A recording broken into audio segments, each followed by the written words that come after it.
হ্যাঁ, হ্যালো জান্নাত। Hello voice যায়? হ্যাঁ হ্যাঁ, আসতেছে। বল। কি খবর তোমার? এই তো ভালো, তোমাদের? এই আছি টুকটাক আর কি। ওই আমার একটু টুকটাক কথা ছিল তোমার সাথে আর কি, মানে দরকারি। আর সাদিকুল কি জানি বলবে তোমারে। হ্যাঁ, হ্যালো জানাত আপু। জি ভাইয়া।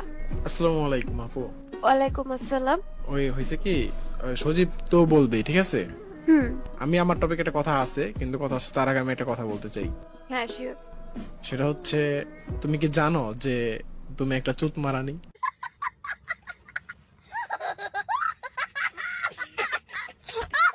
এগুলো বলার জন্য ডাকছো? কি হইলো এটা? হয়তো বোকা চোদর মাথায় সমস্যা আছে, কম। বুঝলাম না ভাই, সাদিকুল এটা কি করলো? আরে বলো বলো, ওর থেকে এর থেকে ভালো কিছু আমি এক্সপেক্ট করি না বা রাখিও না। বুঝলাম না ভাই, ওর মাথায় কি সমস্যা নাকি? সব জায়গায় আকাম করে, এনে আর একটা আকাম করে গেল। যাই হোক, আমি তোমার যেটা বলতেছি আর কি, তো তুই না আসলে একটা চুত মারা।